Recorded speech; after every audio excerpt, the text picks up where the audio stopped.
Bienvenue sur Africa 24 dans cette nouvelle édition de l'Africa Tonight. Au sommaire de l'actualité, une nouvelle famille politique vient de naître en République démocratique du Congo. Elle pourrait bien marquer la fin de la bipolarisation de la scène politique. Son nom, le Centre, une plateforme composée d'une trentaine de partis. Le climat politique demeure tendu au Gabon suite à l'arrestation vendredi d'une dizaine de militants de l'opposition lors d'une manifestation de soutien à Jean Ping, principal adversaire du président Ali Bongo Ondimba. Nous en parlerons avec Laurence Dong, membre de la campagne internationale Tournons la page.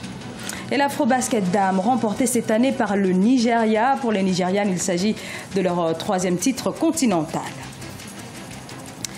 Mais tout d'abord, ce sommet sur l'immigration qui s'est ouvert ce lundi à Paris. Les chefs d'États africains, le président du Tchad, Idriss Déby Itno, du Niger, Mahamadou Issoufou, et le chef du gouvernement d'union libyen, Fayez al-Sarraj, étaient présents avec à leur côté des dirigeants européens, le président français Emmanuel Macron ou encore la chancelière allemande, Angela Merkel. Principal objectif de cette rencontre, chercher une réponse concertée face à la problématique de l'immigration illégale.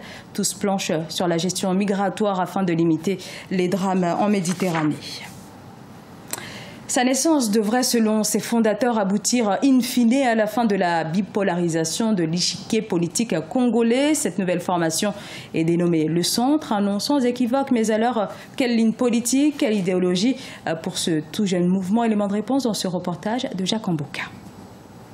C'est une nouvelle famille politique qui vient d'être lancée à Kinshasa. Composée d'une trentaine de partis politiques et personnalités indépendantes, cette plateforme dénommée le Centre se veut, comme l'indique son nom, ni de la majorité présidentielle, encore moins de l'opposition. Ces acteurs politiques estiment que la situation d'extrême pauvreté et d'insécurité dans laquelle vivent les populations en République démocratique du Congo ne préoccupe pas l'opposition et la majorité présidentielle, d'où la naissance de cette coalition des partis.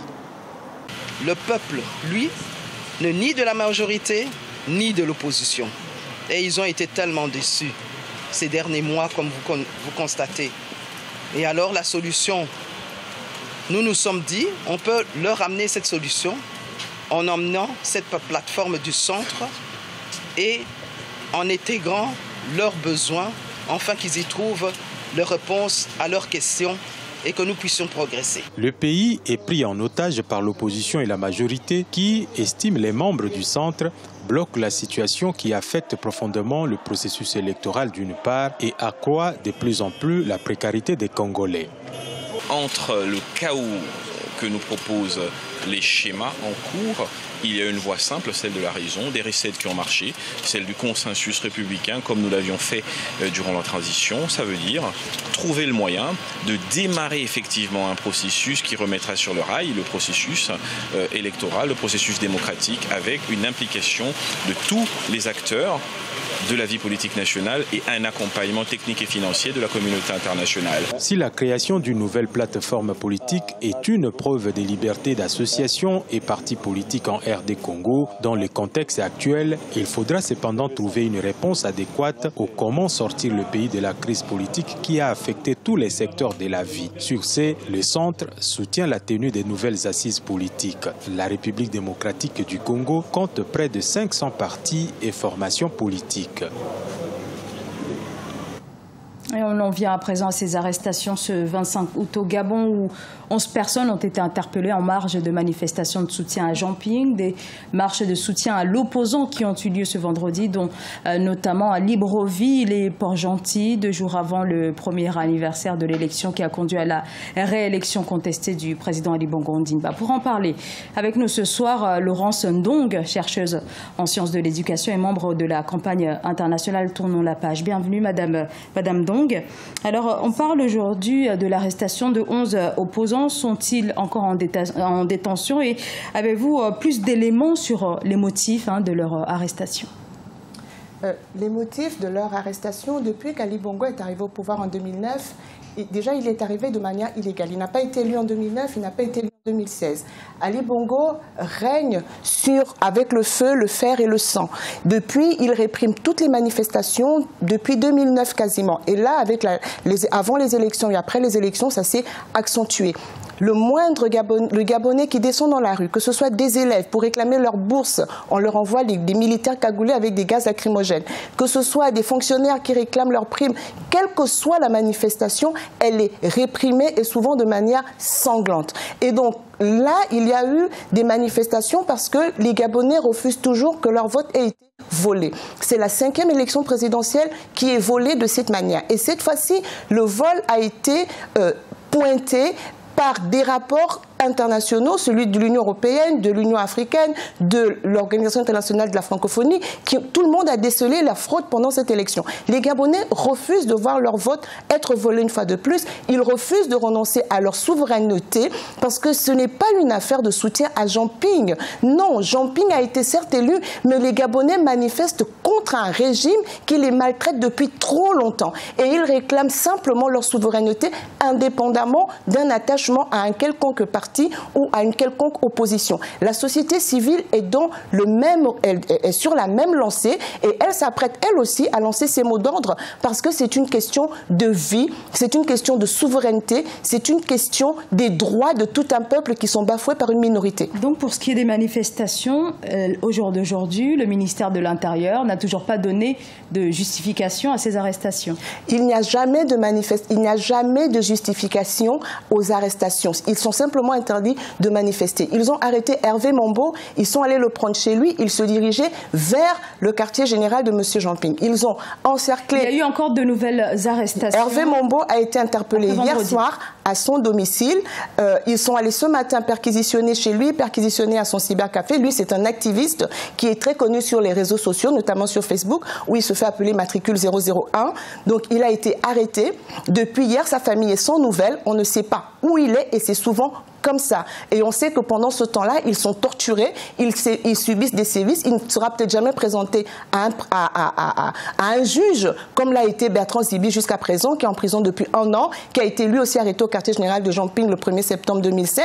Donc ce sont des arrestations arbitraires qui n'ont pas cessé. Donc là, ce soir, on n'a toujours pas de nouvelles de ces personnes arrêtées depuis vendredi. On n'a toujours pas de nouvelles. Et c'est le cas aussi à Port-Gentil où M. Féfé Onanga, qui est un leader de l'opposition, sa maison a été encerclée, sa mère, qui a 82 ans, a été violentée par des soi-disant forces de police, et donc Ali Bongo veut vraiment installer un climat de terreur. Il veut régner par la terreur. Il a promis à ses soutiens qu'après l'élection fraudée, les Gabonais se caseront, ils vont accepter, comme en 2009, ils vont cesser de manifester, sauf que le peuple gabonais a atteint son seuil de tolérance et il y a une résistance qui est là en place depuis 1 an et qui ne faiblira pas malgré la répression et malgré les arrestations arbitraires. Laurence Ndong, ces arrestations arrivent moins d'une semaine après la mise en place d'un nouveau gouvernement. Qu'est-ce que ces arrestations dénotent en ce qui concerne le dénouement de la crise post-électorale ?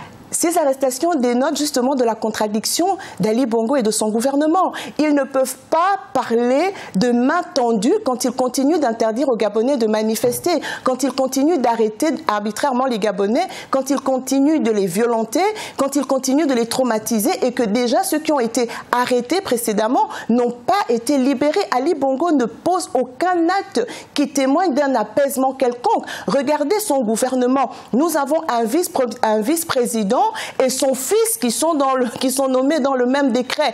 Dans le même temps, il nomme un président du Conseil national de la démocratie alors que les textes disent que ce dernier doit être élu par ses pairs. Et la fille de ce monsieur est aussi nommée au gouvernement. On est toujours dans les mêmes pratiques, mais qu'est-ce qu'Ali Bongo prépare? En réalité, il est en train de préparer l'entrée de son propre fils, Noureddine, au gouvernement. Donc, il est resté sur les mêmes vieux schémas que son père a pratiqué, qu'il a pratiqué depuis 2009, mais il ne comprend pas que les données ont changé et qu'aujourd'hui, il y a une jeunesse gabonaise, il y a la nouvelle génération qui ne veut pas se laisser faire. Laurence Ndong, merci d'avoir répondu à nos questions ce soir. Je rappelle que vous êtes donc chercheuse en sciences politiques, en sciences de l'éducation et membre de la campagne internationale Tournons la page. Votre dernière publication s'intitule Gabon, pourquoi j'accuse. Merci à vous. Merci de m'avoir reçu. En Côte d'Ivoire, les événements de 2010-2011 au cœur du travail de nombreuses associations qui militent pour la réconciliation des Ivoiriens. Des associations avec en première ligne la fondation J'adore Tredjville qui a ce samedi rassemblé des centaines d'Ivoiriens pour un concert de la cohésion. Reportage notre correspondant Olivier Conan. Contribuer à la cohésion sociale à Treichville, c'est l'objectif affiché par la fondation dénommée J'adore Treichville en organisant un concert dans la commune la plus cosmopolite d'Abidjan. La commune compte en effet 52% de personnes d'origine étrangère vivant en harmonie avec les Ivoiriens.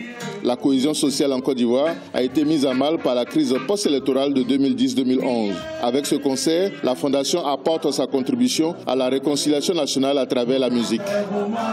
Très en joie veut réunir les filles et les fils de la Côte d'Ivoire dans la réconciliation vraie, dans la réconciliation sincère, dans la réconciliation sans démagogie.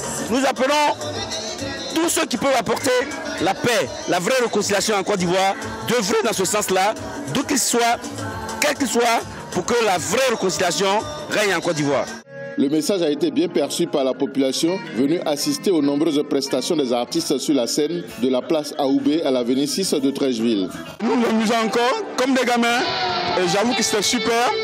Et vivement l'année prochaine et que nous soyons encore là par la grâce de Dieu. Ça nous fait plaisir d'assister au moins chaque année très en joie. Ça mobilise la jeunesse aussi. C'est chic, très en joie, ça me plaît beaucoup. Kajim, le fils de Dja, Petit Denis, Oranchi ou encore DJ Mix sont au nombre des artistes qui ont égayé les mélomanes au son des rythmes variés comme le zouglou, le coupé décalé, le reggae et la boudin, une musique traditionnelle de la Côte d'Ivoire.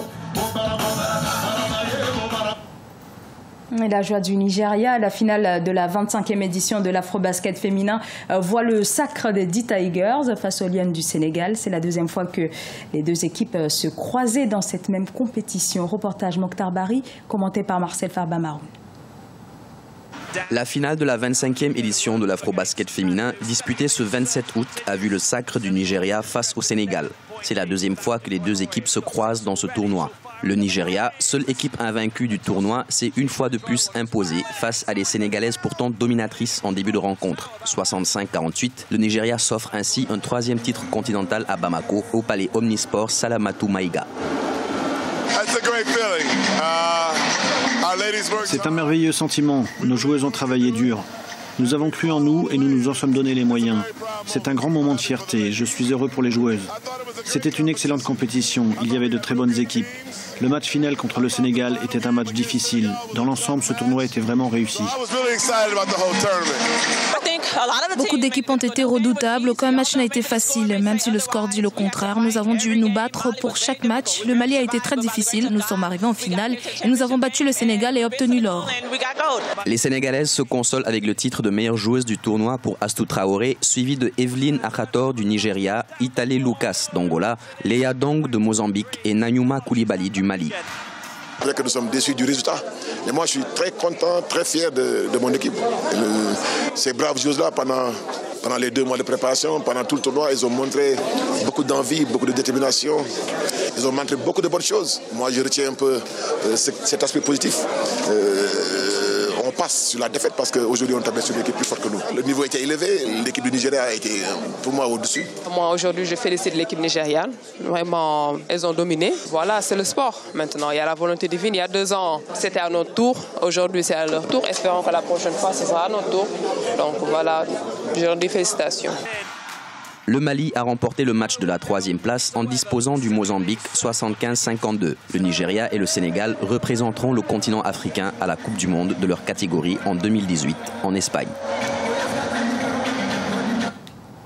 Ce journal a été réalisé par l'ensemble de la rédaction. Merci à vous pour votre fidélité. Dans un instant, une nouvelle édition de l'actualité sur Africa 24.